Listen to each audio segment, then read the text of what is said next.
explainer. Today, we're going to dive into a deeply emotional and, frankly, suspenseful reality that's unfolding right under our noses. It's happening in everyday neighborhoods, on quiet suburban streets, and during what should be completely ordinary routines.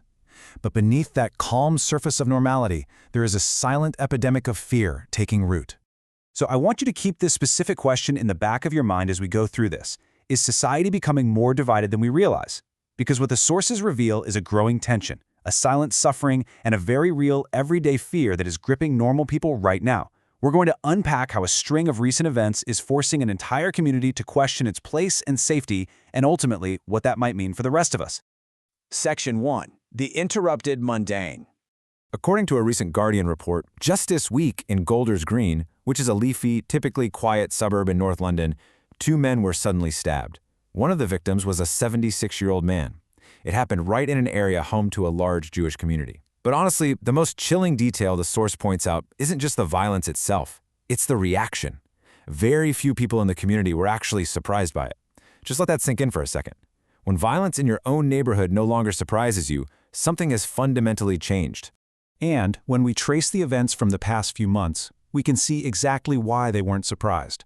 This isn't just an isolated incident. We're looking at a terrifying, creeping escalation of hostility. Look at how this progressed. An Islamist terrorist attack in Heaton Moor back in October. Then, a foiled terror plot in Manchester in February. March brought arson attacks on community ambulances. And now, the stabbings in May. It's a steady, relentless drumbeat of incidents that literally transforms an ordinary neighborhood into a landscape of suspense and anxiety. Section 2. A Normalized Reality. Dave Rich from the Community Security Trust points out something incredibly poignant here. The true tragedy is how ordinary this fear has become for people who are just trying to live their lives. He notes that the day-to-day, boring stuff that never makes the news has become utterly normalized. It's not just the big, violent headlines, it's the subtle, everyday dread that goes completely unnoticed by the wider public. Think about it. Contrast the once mundane reality of simply wearing a religious symbol or just getting together with your family for a Friday night dinner with what is now the new normal.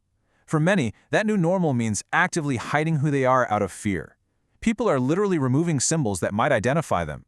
Casual, everyday interactions, like just hanging out at a nightclub, suddenly turn into tense interrogations about 9/11 conspiracy theories. This is the invisible, psychological weight normal people are navigating every single day. To really understand the scale of that isolation, consider this staggering number, 0.5%. Jewish people make up just half of 1% of the UK population. So when you're part of such a tiny fraction of society, and you're facing a massive surge in hostility all around you, your profound sense of vulnerability is drastically amplified. The feeling of being targeted and completely alone is overwhelming, and it leaves many wondering if the rest of society even cares. Section 3. The Unexpected Divides. The sources highlight a really disturbing trend coming from unexpected places, specifically from progressive liberals.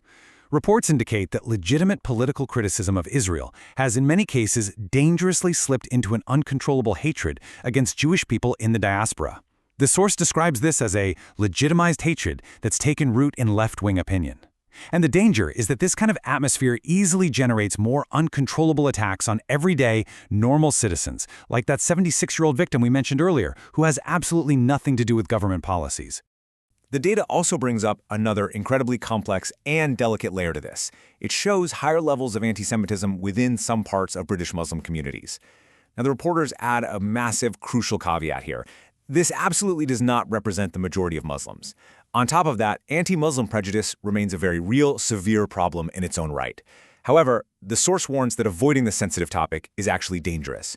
When society is too nervous to discuss these tensions openly, it creates a vacuum. And extremist voices on the far right are just eager to jump in and exploit that exact vacuum. Section 4. Actions versus words. So what's being done about it? Well, there's a stark disconnect between government promises and the community's lived reality.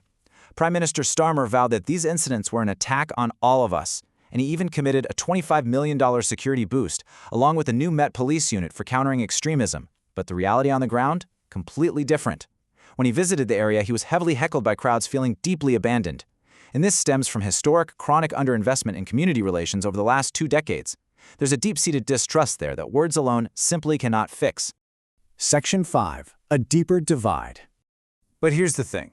Despite this intense fear, a fear that has literally resulted in police tape cordoning off family homes. The source reports a profound resilience. The community is showing incredible defiance. Many people are outright refusing to be scared off from wearing their kippas or their Stars of David in public. They are standing their ground in the face of this suspenseful, uncertain new reality. But, that defiance doesn't just erase the tragedy of the situation. As Guardian correspondent Amna Morden poignantly asks, almost every religious and community group I speak with talks about their distress, isolation, and loneliness. What does that say about the British state right now? It's a powerful, unsettling question. When normal people living in everyday neighborhoods feel utterly abandoned by their government and isolated from their own neighbors, what does that reveal about the underlying health of our entire society? Which leaves us with a pretty chilling realization. The silent, everyday fractures happening right now in these quiet suburbs aren't just isolated issues for a tiny percentage of the population to deal with. They could very well be the terrifying symptom of a much larger societal collapse. If normal, everyday life can be so easily interrupted by fear and normalized hatred, this might be bigger than we think.